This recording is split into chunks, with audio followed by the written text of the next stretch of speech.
안녕하세요. 영화 속 이런 법의 홍정선입니다. 늘 하는 일, 늘 가던 곳에 새로운 길을 낸다는 건 결코 쉽지 않죠.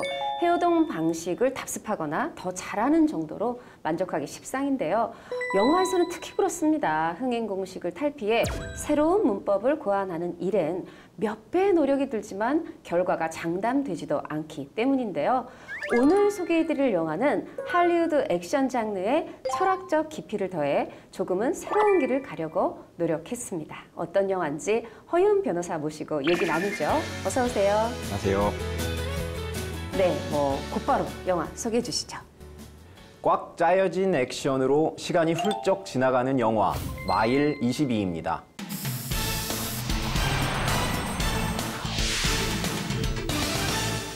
Do you want to live in a world where everybody feels cozy and validated all the time?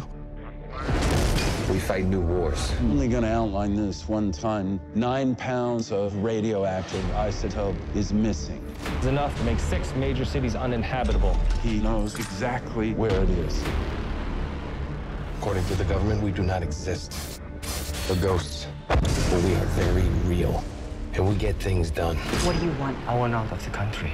He's wanted for espionage. We're talking about a corrupt, low-level cop. You're sitting here indicates he's not so low level. Be careful. Oh, you be careful.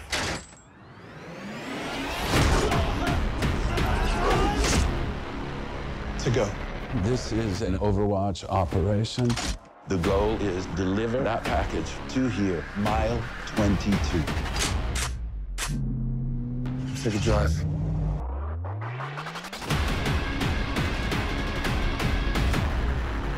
We got bikes, Dougie. I need a new vehicle ASAP. On your left!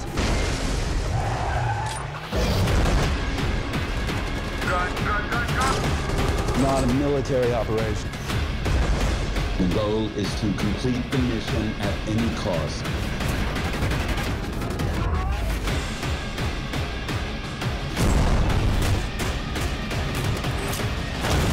Our angel can only stay on the ground 10 minutes. They miss that window, they're dead.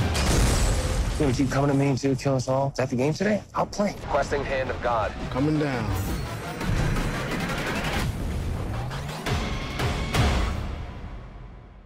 영화 어떻게 보셨어요? 영화가 스타일리시하고 속도감이 있는데요. 이게 총격전이면 총격전, 맨손 격투면 맨손 격투. 영화가 굉장히 빠릅니다. 맞아요. 그리고 그 스케일도 상당히 압도적인데요. 이게 영화를 보고 나서야 왜 제목이 마일 22인지 알게 됐습니다. 사실 중요한 정보원이 있는데 이 정보원을 대사관으로부터 22마일 떨어진 공항에까지 옮겨야 하는 것이 이 조직, 비밀 조직 오버워치의 목표였거든요. 근데 이 22마일을 가면서 쉴 새 없이 액션이 터지고 화려합니다. 정말 1마일, 1마일, 1마일 가기가 힘들더라고요. 근데 생각보다 좀 평점은 좀 낮잖아요. 포털에서 한 4점대.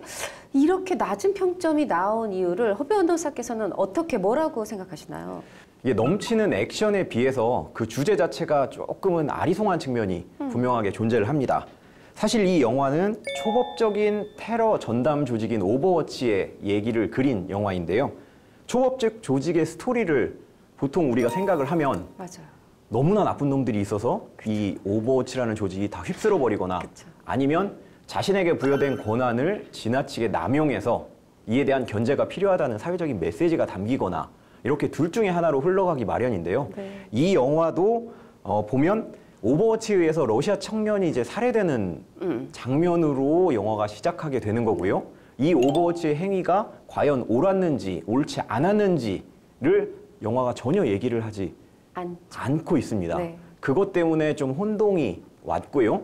그리고 또 이제 그 앨리스라고 그러지요. 여자 주인공 중에 한 명인데 이 앨리스가 뭐 엄마로서의 역할을 좀 돋보이게 하기 위해서 이런 비밀 조직에 있는 엄마가 얼마나 힘든지 그거를 이제 별거라든지 이혼 소송이라든지 이러한 여러 장면을 통해서 보여주고 있는데 사실 이 장면이 왜 영화에 들어갔는지 저는 좀 납득이 잘 안 가더라고요. 뭐 이런 여러 가지 점들이 합쳐져서 좀 평점이 낮게 나오지 않았나 그렇게 생각을 하고 있습니다. 맞아요. 저도 뭐 변호사 보신 것처럼 아주 정확하게 그런 부분에서 뭐 물음표도 생기고 좀 불만도 생겼는데 제가 이제 피터 버그 감독이 돼서 한번 좀 이 변호 아닌 변호 설명을 해보자면 제가 보기에 이 피터 버그 감독은 지금 이 흔한 액션 영화를 만들고 싶었던 게 아니라 좀 다른 액션. 근데 그 다른 차별점을 여기다 좀 철학을 넣어봐야 되겠다 이랬던 것 같아요. 근데 이제 유진모 칼럼니스트는 이걸 이제 하이데거의 존재론으로 연결시키더라고요. 그걸 제 식으로 말씀을 드려보면 이제 하이데거 존재론의 존재자가 있어요. 그는 누구하고도 연결되지 않는 마치 신과 같은 존재자. 이제 그런 사람이 있고 근데 모든 뭐 누구의 아들, 누구의 딸, 누구의 아내 이런 인간관계, 가족관계 네트워크에 연결되어 있는 현 존재 바로 우리 같은 사람이 있죠. 이런 사람을 액션 영화에 밀어넣고 싶었던 것 같아요. 이 어떤 비밀 조직에서 임무를 수행하는 어떤 직장인처럼 보이잖아요. 근데 그들이 사실은 바로 평범한 우리다. 이거를 얘기하고 싶고 그래서 그들이 겪는 이런 고통, 어려움 이런 게 우리한테 너무 현실적인 좀 두려움이나 공포로 오는 거죠. 그래서 이런 장면들을 넣은 게 저는 이제 감독의 의도다. 근데 이제 지금 점수만 보면 조금 이제 여러분들이 불편해하거나 익숙해하지 않는다. 뭐 그런 생각이 듭니다. 그러면 또 이 대목에서 저는 궁금해질 수밖에 없는데 허 변호사께서는 그럼 평점을 주신다면 몇 점 정도? 저 같으면 1시간 반 동안 아무 생각 없이 액션에 빠지고 싶다. 그런 분들에게는 8점 이상의 가치를 아마 지닐 테고요. 그게 아니라 그래도 나는 개연성 있는 스토리가 있어야 된다고 생각을 한다. 이런 분들한테는 아마도 6점을 주는 것도 좀 어렵지 않을까 생각입니다. 저는 한 8점을 주고 싶은데 조금 다른 이유예요. 저는 사실 이 액션을 즐기진 못했어요. 전 사실 진짜 이게 너무 현실적으로 이게 좀 무섭더라고요. 이게 뭐 미션 임파서블 폴아웃 이런 거는 그냥 액션으로 즐기겠는데 이거는 뭔가 닥쳐올 공포처럼 혹은 닥쳐왔던 공포처럼 느껴졌던 게 왜 그러냐면 대사도 있잖아요. 전쟁은 전장 밖으로 확산됐다. 딱 이런 이제 말들이 사실은 우리가 9.11 테러만 생각을 해봐도 우리가 옛날에 전쟁이다 그러면 영화 속에서 적군 아군이 딱 대치해가지고 전쟁터에서만 전장에서만 일어나는 일인 것 같았는데 정말 쌍둥이 빌딩이 무너지고 우리의 일상 속에서 전쟁이 일어나 버렸잖아요. 그때의 공포를 되게 잊을 수가 없는데 이 영화 또한 공포를 우리 현실 속으로 가지고 들어왔다 이런 생각이 들었고 또 왜 이런 대사도 나오잖아요. 경찰은 정치인을 흔들고 정치인은 국민을 흔든다. 뭐 여러 가지 이게 어떻게 보면은 너희 정부들 지금 뭐 하고 있는 거야? 좀 혼을 내기도 하는 사회적 메시지를 담으려고 되게 노력을 했는데 저는 일단 이게 만족스럽진 않지만 그래도 새 길을 내려고 이 감독 이하 배우들 이하 막 열심히 땅은 파기 시작했다. 이 부분으로 조금 높은 점수를 신선도 면에서 주고 싶다는 말씀을 드리면서 자 그러면은 자 배우 얘기 안 할 수 없어요. 뭐 마크 윌버그, 존 말코비치 아주 명배우들이 이 액션 영화에 투입이 됐는데 허 변호사는 누가 제일 인상 깊으셨나요? 저는 이제 극 중에서 앨리스로 나오는 로렌 코엔 이 배우가 굉장히 인상 깊었는데요. 사실 영화를 볼 때 내가 어디서 저 배우를 봤지? 라는 생각이 들었습니다. 그리고 영화가 끝나고 난 뒤에 확인을 좀 해보니까 워킹데드에 나왔던 여배우더라고요. 워킹데드에서도 굉장히 인상적인 연기를 펼쳤는데 이 영화에서도 그 액션씬을 정말 현실감 있게 표현을 하더라고요. 굉장히 공감이 가는 게 이 그 앨리스죠. 앨리스가 자기보다 덩치가 크고 힘도 세고 뭐 한 30cm는 큰 엄청나게 큰 사람과 이제 격투를 하는 장면이 있는데 상대적으로 체격이 작고 힘이 작은 여성이 어떤 식으로 싸우는지 그리고 어떤 식으로 격투가 이루어지는지를 너무 리얼하게 표현을 해서 사실 보면서도 야 이게 연습을 정말 많이 했구나 많이 공부를 했구나 그런 생각이 좀 들었습니다. 그렇죠. 거기서도 막 죽을랑 말랑 할 때 막 위험할 때 얘기하잖아요. 살려주세요. 난 엄마란 말이에요. 그리고 사실 또 그 액션의 현장에 여자아이가 있잖아요. 이게 이제 앨리스가 더 힘나게 하는 내가 잘 싸워야 이 여자아이를 보호할 수 있는 그런 모성애를 또 이제 집어넣은 장면이라는 생각이 들었고요. 저는 그 이코 우웨이스 얘기 안 할 수가 없을 것 같아요. 그 윌버그는 많은 분들이 아시고 또 영화에서 총격 액션을 담당했다면 이 맨몸 액션을 담당했죠. 막 주변에 손 닿는 건 다 무기고 이 손에다가 침대 달고도 두 남자하고 막 격투를 벌이는데 그게 정말 이 영화의 또 백미인데 이 인도네시아에서 정말 탑스타라고 그래요. 근데 뭐 실랏, 뭐 카포에라, 쿵푸 정말 다 잘하는 종합 무술인인데 우리가 실랏은 그 아저씨에서 원빈한테 좀 봤었는데 야 그게 진짜 맛보기였구나 싶을 정도로 요번에 대단한 그 실랏 무술을 보여줘서 얘기 안 할 수가 없고 또 한 명은 우리의 그 시에 아주 작은 역이지만 존 말코비치의 그 이제 어떤 명령을 받으면서 내근직 그 요원이죠. 이런 역할 그 시에 저는 다음번에 이거보다 좀 더 큰 역할로 할리우드 영화 또 세계 어떤 다른 나라 영화에 캐스팅 되기를 응원하고 싶은 마음이고요. 자 그럼 본격적으로 영화 속 법 얘기 우리 영화엔 법이 쓰다니까 들어가 볼게요. 자 이 영화에서 보면은 세슘을 도난당했어요. 세슘의 양이 거의 한 6개 도시를 통째로 날려버릴 그런 양이란 말이에요. 당연히 뭔가 이 지금 긴박한 상황에 막 대응을 하는데 우리나라에서 이 일이 만약에 벌어졌다. 우리도 이렇게 뭔가 이런 테러에 대해서 대응할 법이 마련돼 있나요? 예, 이런 상황을 대비해서 만들어진 게 이제 흔히 알려져 있는 테러 방지법인데요. 이렇게 테러 행위가 임박하거나 아니면 테러가 발생을 했을 경우에 테러 방지법에 의해서 대테러 센터가 설치가 되고요. 이 대테러 센터는 국무총리를 이제 수장으로 하는 기관인데요. 대테러 활동 관련해서 각종 이제 정부 기관들의 뭐 움직임 이런 거를 조정을 하고 그다음에 뭐 테러 경보를 발령을 한다거나 테러에 대한 뭐 안전 대책 뭐 이런 것들을 세우는 종합적인 컨트롤 타워라고 볼 수가 있습니다. 이게 언제 우리나라에 그럼 이 테러 방지법이 만들어졌죠? 2016년 3월인데요. 네. 예, 사실 이 부분 정확하게 잘 모르시는 분들이 계실 거예요. 제가 말씀드리면 이제 언뜻 기억이 나실 텐데 그때 국회에서 네. 뭐 당시 야당이던 이제 민주당 의원들이 필리버스터를 뭐 10시간씩 하고 막 그랬었죠. 그렇죠. 무제한 토론. 그렇죠. 네네. 그래서 뭐 지금 이제 성남시장이 된 은수미 의원 네. 당시 의원이 그 필리버스터로 이제 굉장히 상종가를 치게 그렇죠. 됐고 결국에는 이제 성남시장까지 됐다고 보는 사람들도 있는데요. 당시에 이제 사회단체들, 시민사회단체들이 양쪽으로 나뉘어서 굉장히 많이 싸웠고요. 법률 전문가들의 모임이라고 하는 이제 그렇죠. 대한변호사협회도 테러 방지법에 대해서 찬성 의견을 냈다가 수천 명의 변호사들이 나는 반대한다 라면서 뭐 항의하고 뭐 집행부 퇴진해라 뭐 이런 현상, 초유의 현상이 발생하기도 했습니다. 그런데 우리가 정확하게 기억이 안 나는 거는 3개월, 뭐 4개월 뒤에 최순실 국정농단 사태가 터진 그랬었죠. 거죠. 모든 이슈가 거기로 빨려 들어갔고 그것 때문에 뭐 테러 방지법 관련된 그 엄청난 갈등은 아무도 기억하지 못하는 그런 상황이 돼버린 아쉽습니다. 맞아요. 생각납니다. 근데 너무 열심히 막 싸워서 싸운 것만 기억나고 아 맞다. 그때 그게 테러 방지법 관련 자체를 좀 잠시 잊고 있었는데 생각이 나고요.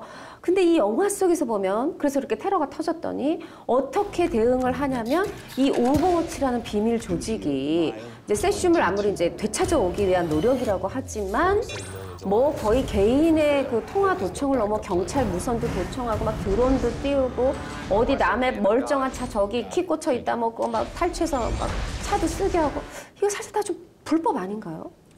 명백하게 불법이죠. 뭐 예를 들면 그 드론을 이용해서 사람의 동의 없이 촬영을 한다는 거는 뭐 사생활 침해, 굉장히 기분 나쁜 일이면서 이제 법 위반이 되는 거고요. 위치 정보도 마찬가지, 개인 정보도 마찬가지고요. 이런 것들을 뭐 영장 없이 동의 없이 행했다면 당연히 불법이 되는 건데 영화에서는 임박한 테러 위협이 분명하게 존재를 하는 거고요. 이런 경우에 한해서 일부 예외적으로 이게 인정이 됩니다. 우리나라 테러 방지법에도 이러한 규정이 되어 있는데요. 테러 방지를 위해서 국가정보원에 정보 수집 및 추적권 그리고 테러 임무를 감시할 수 있는 그런 권한들을 이제 법적 근거를 마련을 해놓은 상황이고요. 다만 이제 테러 위험 인물을 추적할 경우에는 국무총리에게 사전 또는 사후에 보고하도록 규정이 되어 있고 그리고 인권 침해 논란이 워낙 크다 보니까 이 인권 침해를 좀 방지하기 위해서 인권 보호관 한 명을 이 대테러 센터 밑에 좀 두어서 어느 정도 감시 감독을 하자 이렇게 규정은 하고 있는 상황입니다. 그러니까요. 그 감청 영장 뭐 이런 거 없이도 이렇게 도청하면 안 되는 거죠. 예. 영장을 받지 않고 무조건 할 수 있는 건 아니고요. 고등법원 수석부장 판사의 허가가 있어야만 가능하도록 테러 방지법에 규정은 되어 있습니다. 네, 이 마일 22에 아까 말씀드렸듯이 이제 여기가 가상 국가 뭐 여기 인도 카르를 뭐 이렇게 배경으로 하는데 아니 뭐 이렇게 세슘이 막 분실됐어. 정말 이게 터지면 우리가 이 6개 도시가 다 날아가. 뭐 이거는 이제 딱 봐도 테러인 줄 알겠어요. 근데 우리 이 테러 방지법에는 어떠한 상황들을 테러라고 규정했는지 사실 궁금해요. 우리가 테러 말은 많이 하는데 법적인 의미의 테러는 어떤 상황인가요? 일단 뭐 영화에서 나오는 것처럼 핵물질 관련된 내용이 있을 수가 있고요. 그리고 그 핵물질이 사용되는 원자로. 아, 원자. 예, 일본 예에서 보셔서 아시겠지만 원자로에 대한 이제 손익의 파괴 행위가 있었을 때에는 그 피해는 굉장히 엄청납니다. 그렇기 때문에 일단 원자로에 대한 테러 그게 규정이 돼 있고요. 네. 그리고 9.11 테러의 모태가 된 비행기를 항공기를 뭐 탈취하거나 뭐 폭행 또는 협박으로 네네. 인해서 항공기를 마음대로 뭐 항로를 바꾸거나 아니면 그 항공기를 통제할 수 있는 공항에 대한 이러한 직접적인 공격. 이런 것들도 다 포함이 되는 거고요. 항공기뿐 아니라 이제 선박에 대해서도 동일하게 적용이 됩니다. 아, 그렇군요. 아니, 지금 다 이렇게 얘기 듣다 보니까 막 필리버스터도 생각이 나고 막 하는데 사실 이제 영화 속 상황만 보면 제가 이 영화를 되게 좀 공포스럽게 봐서 그런지 아니, 정말 수백만 명, 수천만 명의 생명이 날아갈 상황이면 뭔가 이렇게 약간 좀 인권 침해가 되더라도 도청도 하고 뭐 드론도 띄우는 게 이렇게 나빠 보이진 않거든요. 근데 우리의 그 2016년 상황으로 돌아가면 분명히 뭔가 잘못된 게 있기 때문에 그렇게 많은 분들이 반대를 하고 필리버스터 무제한 이 발표와 토론을 했을 것 같아요. 어떤 부분, 어떤 항목에 대한 그 우려 때문이었던 건가요? 대략적으로 두 가지가 있는데요. 네. 뭐 첫 번째로 말씀드릴 수 있는 거는 이제 국가나 지방자치단체의 권한행사 행위를 방해했을 때 이걸 또 테러로 규정할 수 있는 모호한 규정이 존재를 하고요. 이게 상당히 문제가 됐던 게 정말 귀에 걸면 귀걸이 그렇죠. 되겠네요, 예. 이게. 잘못된 국가의 정책 또는 잘못된 사람에 의해 운영되는 지자체가 잘못된 판단을 내려서 엉뚱한 사람을 테러범으로 몰 경우에도 이 조항을 대면서 합법적으로 나는 뭐 국가 기관의 뭐 권한을 행사했다라고 얘기할 수 있기 때문에 그게 첫 번째 문제가 됐던 거고요. 두 번째는 이제 국정원에 관한 것인데요. 이 테러 방지법에 따르면 국정원이 테러가 의심된다고 생각을 했을 경우에는 출입국 사실 그리고 금융 그리고 뭐 개인정보라든지 위치라든지 이런 것들을 조회할 수 있도록 이렇게 규정이 되어 있습니다. 표를 보시고 좀 설명을 좀 드리면 테러 방지법 제9조를 보면 국가정보원장은 테러 위험 인물에 대하여 출입국, 금융거래 및 통신이용 등 관련 정보를 수집할 수 있다고 규정이 되어 있고요. 제2항을 보면 금융거래에 대해 지급정지 등의 조치가 가능하도록 규정이 되어 있고요. 3항은 위치 정보를 요구할 수 있고 뭐 이 얘기는 위치 정보를 이제 확보할 수 있다는 거고요. 네. 4항은 추적까지도 가능하게끔 이렇게 규정이 되어 있는데 사실상 견제 장치 또는 감시 장치도 좀 부족하다. 그러네요. 그런 면 때문에 더 크게 문제가 됐던 건데요. 기본권 침해를 방지하기 위해서 이제 인권보호관 두도록 규정이 돼 있는데 임명하는 사람은 또 대통령이에요. 아하. 그렇다 보니까 실질적으로 이 대테러 센터의 수장은 국무총리긴 해도 전체적으로 테러에 대한 대책을 이제 마련하는 사람은 대통령인데 대통령이 국정원을 컨트롤하면서 동시에 인권보호관도 임명을 한다. 이게 좀 앞뒤가 안 맞는 그러네요. 걸 수도 있고요. 그러네요. 그리고 국정원 같은 경우는 이제 테러방지법에 따르면 국회 이제 정보위원회에 비공개 보고만 하도록 지금 규정이 돼 있는데요. 반면에 이제 미국과 같은 국토안보부 같은 경우에는 상원에서 정기적으로 계속 보고를 하게끔 돼 있습니다. 이런 면을 이제 비교를 해봤을 때도 감시나 견제 기능이 좀 약한 게 아닌가. 이 두 가지 점 때문에 크게 비판을 받았습니다. 그렇죠. 테러에 대응하자고 하는 것도 결국은 뭐 장기적으로 크게 보면 다 사람, 인권을 보호하려고 하는 건데 그것이 되려 인권을 침해할 우려가 있는데 그것을 견제하거나 감시할 그 기능, 장치가 약하다.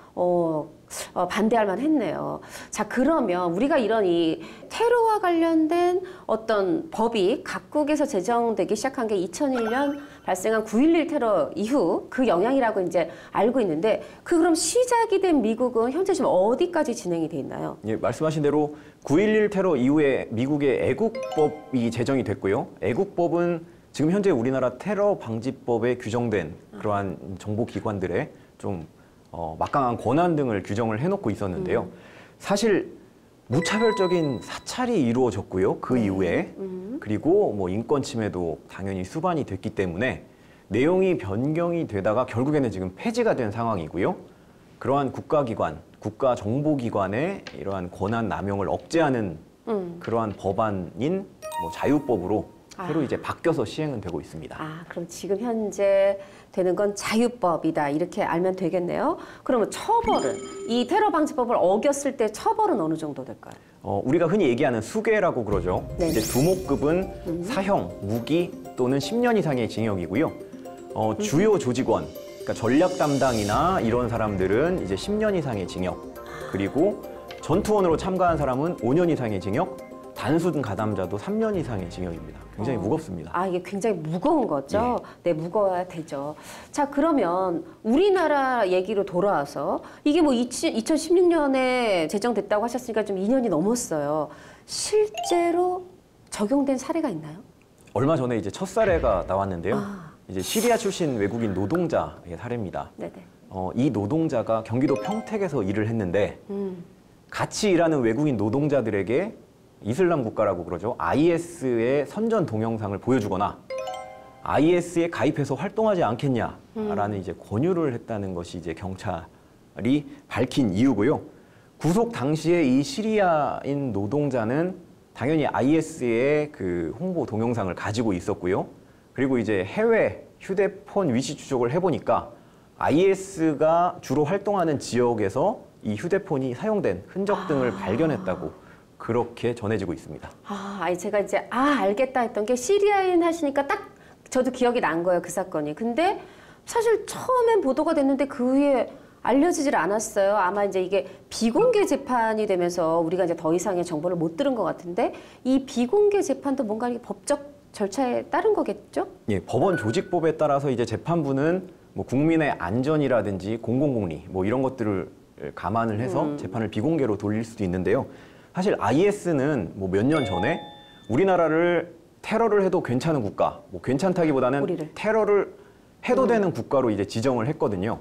아마도 IS 조직원들이 몰래 우리나라에 들어와서 우리나라 원자력 시설을 뭐 파괴하거나 이런 행위를 하기는 좀 어려울 거라고 생각이 네네. 되지만 문제는 해외에 거주하는 우리 국민들, 중동에도 굉장히 많은 분들이 거주를 하고 있고요. 이들을 대상으로 한 테러가 발생할 수 있기 때문에 아마도 법원은 그 점을 고려해서 그리고 실제로 밝힌 이유도 그렇습니다. 네. 해외에 나가 있는 우리나라 재외 국민들의 안전을 위해서 이 재판은 비공개로 하는 게 타당할 것 같다라는 이제 의견을 밝혔습니다. 그렇군요. 사실 처음에 우리나라에서 무슨 IS 막 가입 막 그게 사실 놀랬던 기억이 나는데 자 그러면요. 이 미국 그 아까 자유법 얘기하셨는데 미국은 뭔가 보면은 자신들이 세계의 경찰인 것처럼 자신들의 이런 어떤 테러 관련 법을 세계적으로 적용을 하잖아요. 그럼 우리의 16년에 제정된 우리의 테러 방지법도 세계적으로 적용이 가능한가요? 예, 보통 국내법은 국내에만 적용이 되는데요. 이 테러 방지법은 이제 세계주의라고 명시적으로 채택을 하고 있고요. 외국인이 외국에서 벌인 테러 활동에 대해서도 뭐 우리나라 기관이 그거를 적발을 하게 되면 뭐 끌고 와서 처벌하는 것도 사실 가능하게끔 법안은 규정이 돼 있습니다. 현실적으로 그게 가능할지는 잘 모르겠지만요. 그렇군요. 야, 오늘 또 이 테러 방지법 관련해가지고 정말 그 사고를 고와서 정말 막 뼛속까지 다 우려내서 아주 깊이 공부한 느낌이 들고 아주 뿌듯한 또 날입니다. 또 허용 변호사랑 다음번에 어떤 영화로 어떤 법 얘기를 하게 될지 기대되는데요. 오늘은 여기서 인사 나누죠. 고맙습니다. 이제 9월입니다. 이상하게 저는 한 해의 절반을 지난 7월보다 봄, 여름이 가고 가을이 시작되는 9월이 진정한 하반기처럼 느껴지더라고요. 폭염을 넘어 광염이라 불린 무더위를 보내고 좀 더 차분해진 마음가짐으로 하시는 일에 전념해 보시는 건 어떨까요? 저는 다음 주 한국 영화 목격자 열심히 준비해서 찾아뵙겠습니다. 고맙습니다.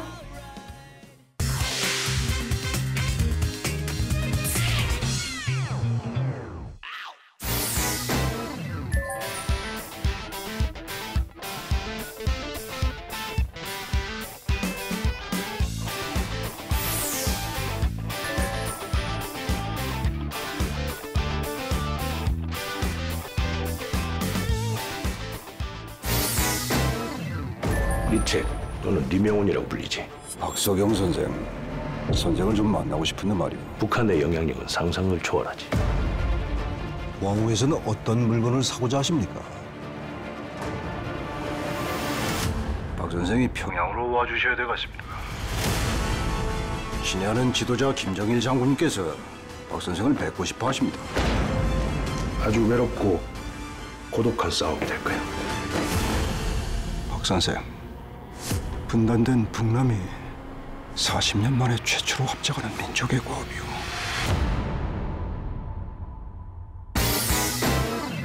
정신 나갔다 아파트 한복판에서 본 사람들이 있을 거 아니야.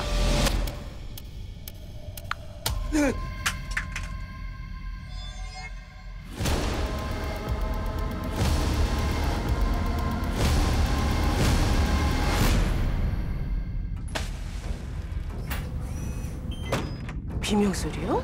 요즘 누가 남의 일에 끼어들어요. 봐도 못 본 척, 들어도 못 들은 척. 다 그런 거지. 당신 살인범 봤으면 신고할 거야? 신고하지, 당연히. 됐다, 잘 보이네, 씨. 그날 봤죠? 그놈 아직도 이 동네 돌아다니고 있다고요? 어떤 인간이 그랬다. 첫사랑이 없는 사람은 불쌍한 사람이라고. 너 뭐하냐? 그래서 승희가 내가 다니는 대학을 너도 가겠다? 아, 웃지 말라고 진짜.